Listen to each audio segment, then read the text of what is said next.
রবিবার তৃণমূল কংগ্রেসের জনগর্জন সভা ঘোষণা হওয়ার পর থেকেই রাজ্য জুড়ে তার প্রস্তুতি শুরু হয়ে গিয়েছে। ব্রিগেডের এই জনগর্জন সভা সফল করতে এদিন কলেজ স্ট্রিট বাটা সংলগ্ন এলাকায় তৃণমূল কর্মীদের উদ্যোগে কলকাতা ৩৯ নম্বর ওয়ার্ডের পৌর প্রধান মোহাম্মদ জসিম উদ্দিনের কার্যালয়ের পাশে একটি সভার আয়োজন করা হয়। মূল বক্তা হিসেবে উপস্থিত ছিলেন খোদ পৌর প্রধান মোহাম্মদ জসিম উদ্দিন। এছাড়াও উপস্থিত ছিলেন ওয়ার্ডের কর্মীবৃন্দ ও বিশিষ্টজনেরা। सबसे पहले तो आपके माध्यम से 39 नंबर वार्ड के अवाम, अशफाक भाई अगर मैं गलत हूं तो आप यहां पर तस्दीद कर देंगे कितनी तादाद में लोग इकट्ठा थे। ऐसे तो ईशा के बाद हम लोग की मीटिंग शुरू होती है। हमारे यहाँ प्रॉब्लम है कि हम 6 बजे के बाद नहीं शुरू करते, मगरिब का ख्याल रखना पड़ता है। मगरिब के बाद फिर ईशा 1 घंटा बीच में करके ये वो, तो हम लोग ईशा की नमाज के बाद ही शुरू किए। तो इसलिए हम लोगों ने प्रशासन से कहा थोड़ा कोऑपरेट करने के लिए, क्योंकि ईशा के बाद 8:30 पौने 9 बजे मीटिंग शुरू हुई हम लोग की, तो 1.5-2 घंटा की मीटिंग चली हमारी।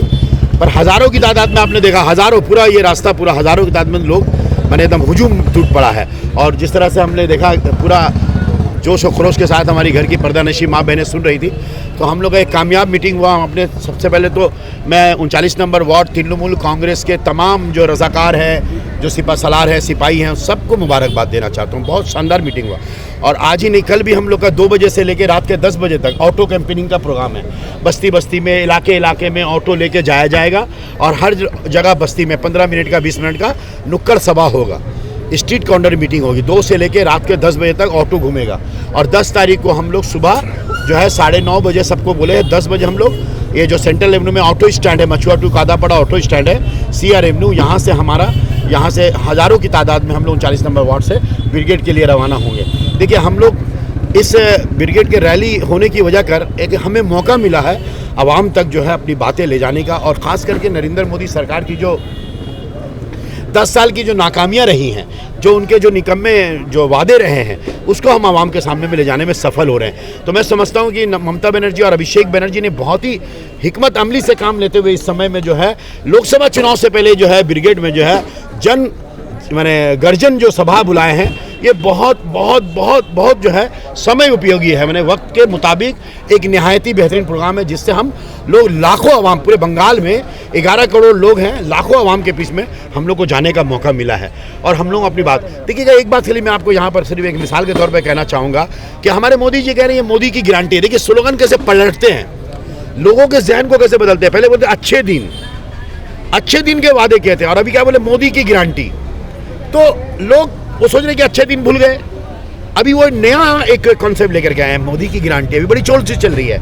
उस टाइम में चल रहा था अच्छे दिन आएंगे, अब की बार मोदी सरकार, ये था ना।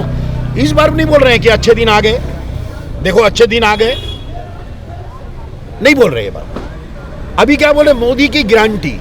अपने स्लोगन को परिवर्तन करके लोगों को ये विश्वास जगाना चाह रहे हैं, जैसे अच्छे दिन का विश्वास जगाए थे, मोदी की गारंटी। अब हम ये सवाल करने का मौका मिला, लोगों से हम सवाल करें, अच्छा आपने तो गारंटी दिया था कि 100 दिनों में महंगाई को काबू में करेंगे।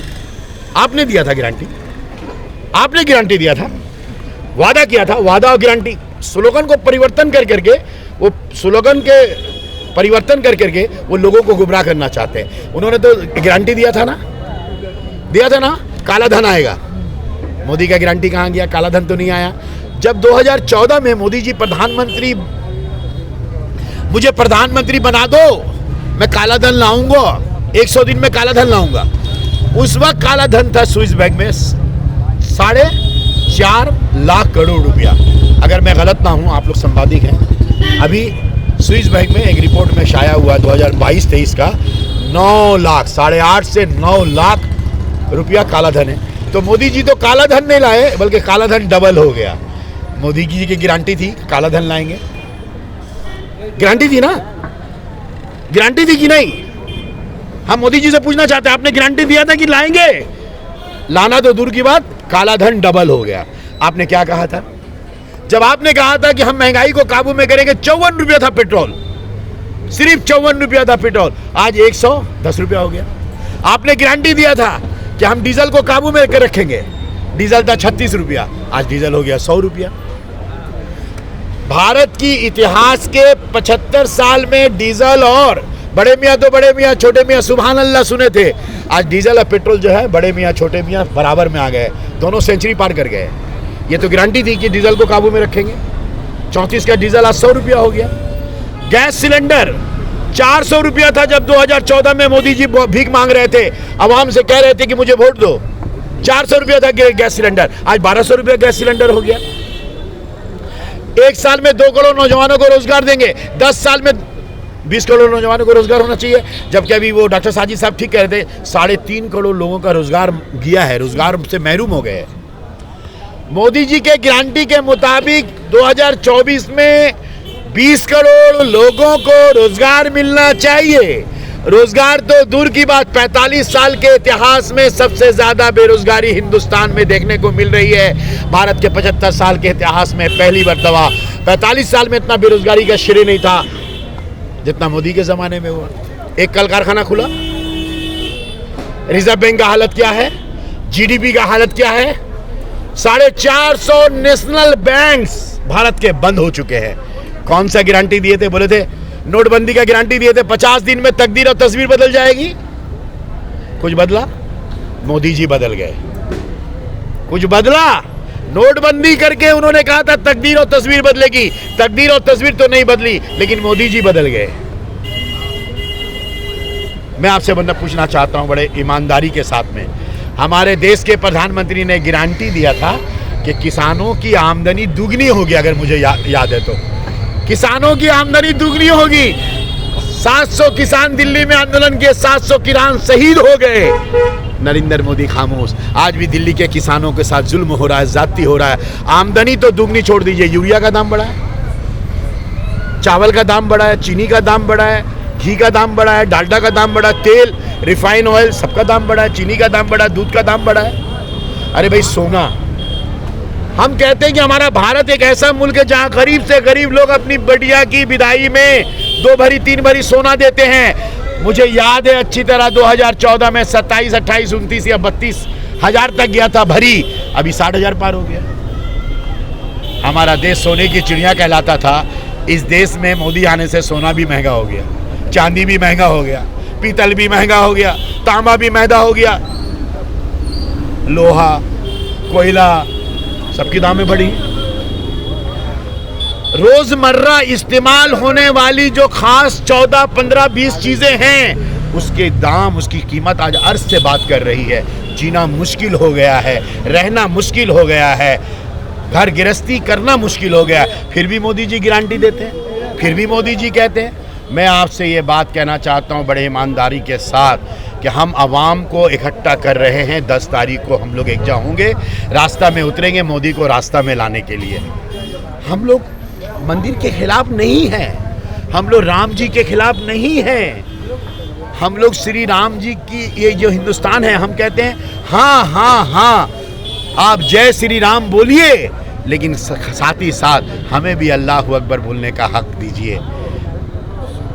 जो बोले सो निहाल, सत श्री अकाल, इसकी भी आवाज़ें गूंजने दो। अल्लाह अकबर, अल्लाह अकबर, ला इलाहा इल्लल्लाह, अल्लाह अकबर, अल्लाह अकबर, वलिल्लाहिल हम्द। हमें भी बोलने दो। मजहबी आज़ादी, आज दिल्ली में नमाजियों पर अमित शाह के सिपाही जूते से मार रहे हैं। यह है हमारा मुल्क। गंगा जमुना की तहजीब पामाल हो रही है, फिरका परस्ती आम हो रही है। हमारे देश के प्रधानमंत्री जो कहते हैं कि सबका साथ, सबका विकास और सबका विश्वास, आज देखने को मिल रहा है। हमारे मोदी जी खुद स्वयं जो है शब बारात को जोड़ दे रहे, दिवाली, शब बारात और क्या क्या कर रहे हैं। खुद जो है नफरत पैदा कर रहे हैं, नफरत का बीज बो रहे हैं हमारे देश के प्रधानमंत्री।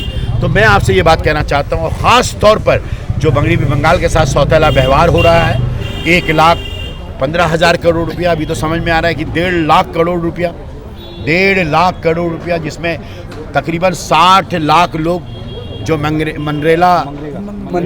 मनरेगा के तहत जो 100 दिन के काम कर रहे थे, उनकी पैसा बंद कर दिया गया। जो लोग ग्रामीण जो सड़क योजना है उसके पैसे बंद कर दिए गए, मुख्तलिफ प्रोजेक्टों के पैसे बंद कर दिए गए। हम लोग लगातार आंदोलन कर रहे हैं 2000 खासतौर पर विधानसभा चुनाव के बाद से, 2021 के बाद से ये सिलसिला चल रहा है। दिल्ली तक हम आंदोलन किए हैं, बार बार चिट्ठी लिखी जा रही हैं, लेकिन मगरबी बंगाल के साथ सौतेला व्यवहार किया जा रहा है। हमारी एजेंसियों को किस तरह इस्तेमाल किया जा रहा है, आज आप जानते हैं, बड़े दुख के साथ कहना पड़ा। हमारे CGI भी महफूज नहीं है, चीफ जस्टिस ऑफ इंडिया महफूज नहीं है, अदालत को अपने वश में करने की कोशिश हो रही है। जब अदालत को फैसला सुना रहा है, उस पर दबाव डालने के लिए पार्लियामेंट में उसकी बिल ला करके सुप्रीम कोर्ट का जो हिदायत है या हुक्म है उसको रद्द कर दिया जा रहा है। ब्यूरो रिपोर्ट, আমার উৎসব নিউজ।